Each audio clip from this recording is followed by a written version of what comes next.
Sur le continent africain, il est un pays quasi légendaire, dont les paysages à couper le souffle, la beauté des habitants et les richesses naturelles étaient longuement racontées dans les salons par les explorateurs et les colons qui revenaient en Europe. L'Afrique du Sud, un pays qui a fondé son histoire sur les conflits et les tensions, a pourtant longtemps servi de modèle de liberté aux pays voisins. Industrialisée et dotée d'un système financier efficace, elle avait tout pour devenir la première puissance d'Afrique. Pourtant, elle n'est jamais parvenue à garder sa place et malgré tous ses atouts, elle ne cesse de perdre du terrain et s'enfonce depuis 2020 dans une énorme récession.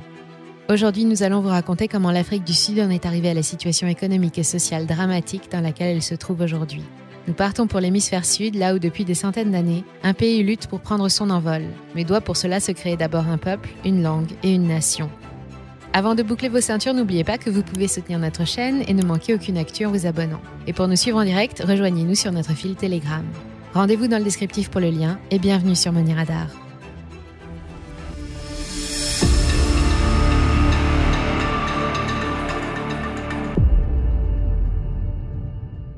L'Afrique du Sud est un pays grand comme environ 2 fois la France, situé à l'extrême sud du continent africain et bordé de plus de 3000 km de côte. Il est aujourd'hui peuplé de près de 59 millions d'habitants. Une population hétéroclite aux origines variées, en grande majorité issue de l'histoire chaotique du pays et qui lui vaut le nom de nation arc-en-ciel. Ces paysages grandioses aux visages multiples, forêts, montagnes, savanes et côtes de sable blanc, étaient déjà habités il y a 40 000 ans par les Khoi, des sociétés autonomes qui ont perduré jusqu'à l'arrivée des premiers explorateurs en 1488. Les Portugais puis les Hollandais y installent un comptoir de la Compagnie des Indes orientales qu'ils abandonneront définitivement en 1806 aux mains de l'Empire anglais, alors en pleine période expansionniste. Ainsi débute l'industrialisation du pays, bien plus tôt que dans le reste de l'Afrique.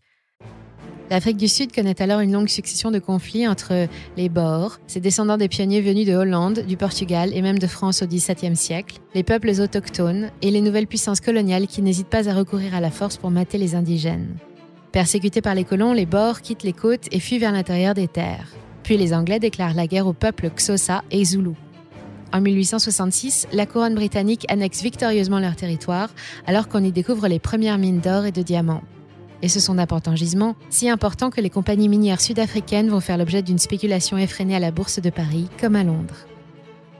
En 1895, l'arrivée de nouvelles techniques de forage, issues des révolutions industrielles et importées par l'Empire britannique, multiplie la production par 4 et fait chuter le cours de l'or. Les tensions militaires sur place et la baisse du cours du métal précieux donneront lieu à la grande crise boursière des mines d'or sud-africaines. Elle va même aboutir à la Seconde Guerre des Boers et à son cortège d'atrocités.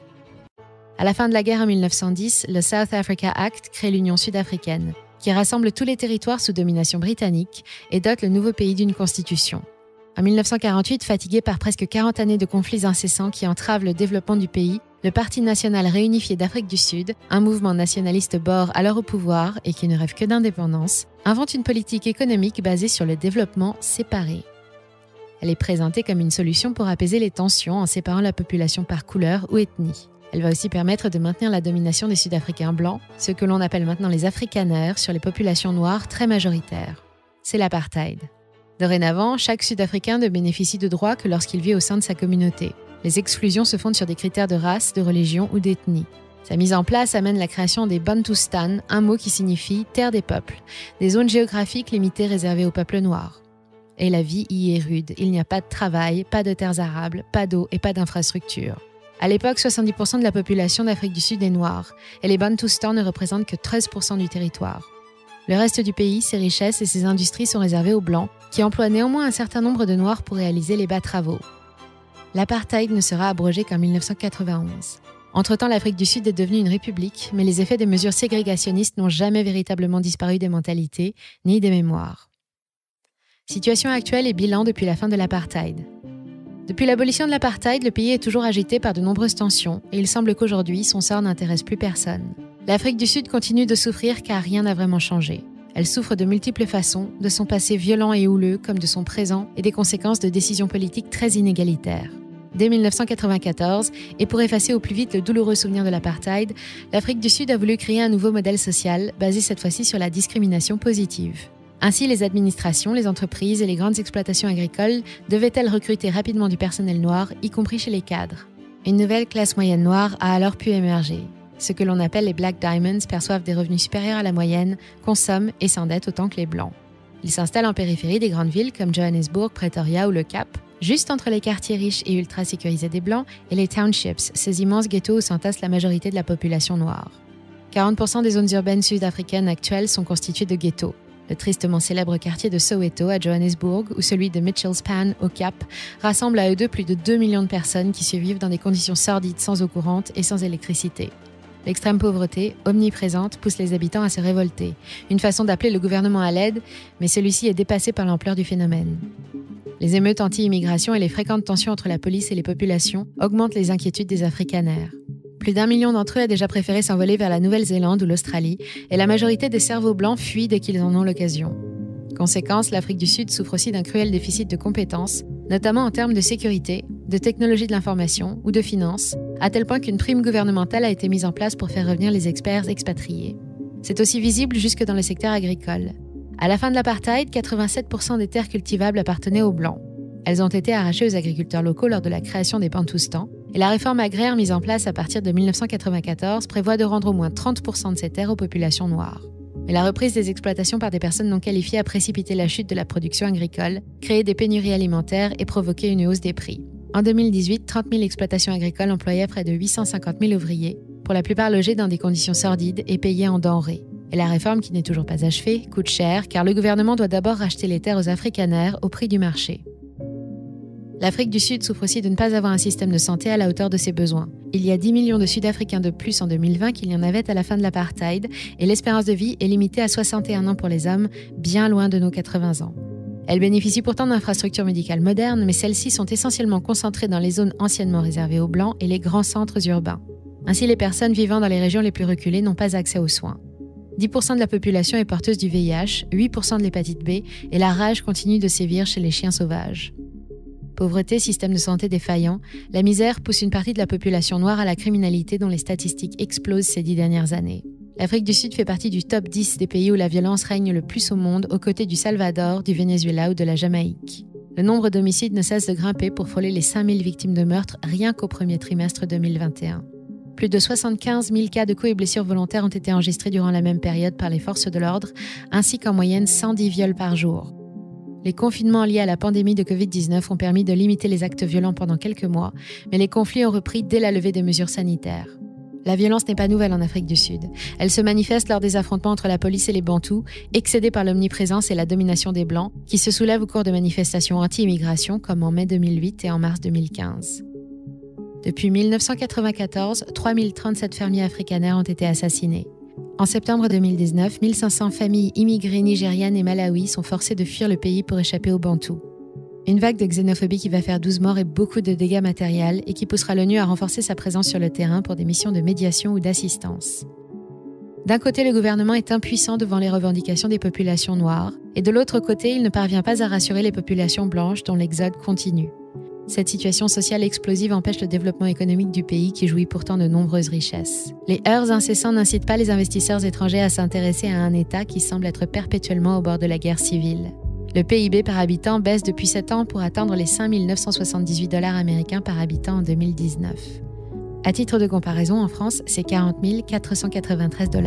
Cela reste pourtant l'un des meilleurs scores de tout le continent et l'Afrique du Sud a longtemps occupé la place de leader économique, à tel point que les autres pays africains ont tenté de s'inspirer de son modèle. En dépit du climat social délétère, la situation paraît compliquée mais n'est pas désespérée. Et l'Afrique du Sud compte sur ses atouts maîtres pour tenter de redresser la situation. Tout d'abord, elle ne manque pas de ressources. Pendant des années, l'Afrique du Sud a produit la moitié de l'or mondial. Le platine, le charbon, l'argent, le palladium, le pétrole, le diamant et les terres rares y sont présents en grande quantité. Tout le problème est de parvenir à accéder aux lieux d'exploitation, car les relations avec les populations locales, qui s'opposent aux opérations de forage, sont parfois tendues. Ensuite, le pays bénéficie de services financiers développés, inspirés du modèle anglo-saxon et en bonne santé, ainsi que d'une banque centrale indépendante qui siège à Pretoria. La bourse de Johannesburg est la plus grande d'Afrique et 16e plus grosse place financière mondiale. Le Johannesburg Stock Exchange, ou JSE, est souvent le seul moyen pour les investisseurs étrangers d'accéder à des sociétés situées sur tout le continent africain. Pour libérer tout le potentiel du pays et restaurer la confiance des investisseurs étrangers, le gouvernement sud-africain a annoncé en septembre dernier la mise en place d'un ambitieux plan de reconstruction économique, le South Africa's Economic Reconstruction and Recovery Plan. Il est constitué d'une série de mesures visant à restaurer les infrastructures et l'administration du pays et à restaurer sa place de première puissance africaine. relance des secteurs de l'industrie et du tourisme afin de créer de nouveaux emplois et de réduire un taux de chômage qui atteint officiellement 36,2%. Programmes d'investissements nationaux massifs pour développer de nouvelles infrastructures, médicales, énergétiques ou éducatives, et assurer eau et électricité à tous. Enfin, préparer la transition écologique, goûter à l'économie verte et assurer la sécurité alimentaire. En tout, plus de 20 milliards de dollars pour remettre l'Afrique du Sud sur les rails d'un développement harmonieux. Malheureusement, ces annonces ont eu lieu quelques semaines seulement avant une deuxième vague épidémique qui a paralysé le pays et précipité officiellement l'économie de l'Afrique du Sud dans la récession. Elle doit à présent faire face à une redoutable troisième vague depuis le début de l'été. Près de 10 000 nouveaux malades par jour envahissent les hôpitaux et les centres de soins. L'armée a dû être appelée en renfort. Les entrepreneurs de pompes funèbres ne savent plus où mettre les corps tant les cimetières débordent, comme ici à West Park. La vaccination est marginale malgré l'obtention d'une aide d'urgence de la Banque mondiale pour l'achat de doses de vaccins. Un vaccin dont l'efficacité sur le variant Delta, majoritaire dans le pays, n'est pas confirmée. Depuis le début de la pandémie, près de 2 millions de Sud-Africains ont été touchés par le virus et 75 000 sont décédés. C'est le pays le plus touché d'Afrique. Conclusion. L'Afrique du Sud n'a toujours pas pansé les plaies de son lourd passé colonial. Durement touchée par le virus, elle peine aussi à contenir les conflits et les violences perpétrées par une population excédée par les inégalités qui handicapent gravement le développement économique et la paix sociale du pays.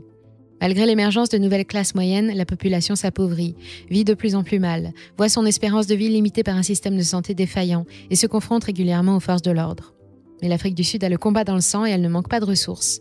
Le gouvernement actuel fonde beaucoup d'espoir sur le plan de reconstruction. Un plan qui, s'il s'avérait réalisable dans des délais raisonnables, pourrait effectivement améliorer les niveaux de vie, apaiser une partie des conflits, restaurer la puissance du pays et rayonner sur l'ensemble du continent. La BIRD, la Banque internationale pour la reconstruction et le développement, devrait financer une partie des mesures annoncées. Pour le reste, et devant l'urgence de la situation, le gouvernement fait aussi appel au sens patriotique des entreprises privées et tente également de séduire les investisseurs étrangers, notamment la Chine, un partenaire qu'il connaît bien pour lui vendre chaque année 70% de sa production d'or. Mais avant toute chose, l'avenir de toute la nation arc-en-ciel dépendra de la mise en place d'une stratégie efficace de lutte contre le virus et donc d'une seule et unique statistique, la courbe de l'épidémie. Ensuite seulement, elle pourra reprendre son envol. Si vous voulez en savoir plus sur l'énorme potentiel de l'Afrique du Sud, ses forces, ses richesses, et sur l'organisation des marchés financiers, n'hésitez pas à aller visiter les sites que nous avons sélectionnés pour vous et dont les liens figurent en descriptif. Et si cette vidéo vous a plu, n'hésitez pas à la commenter, à cliquer sur j'aime et à la partager autour de vous. Enfin, n'oubliez pas que le meilleur moyen de soutenir notre chaîne, c'est de vous abonner pour encore plus d'actualités, d'avis et de comparatifs. Et pour être sûr de ne manquer aucune opportunité d'investissement, rejoignez-nous sur notre fil Telegram. C'était Money Radar, à très bientôt.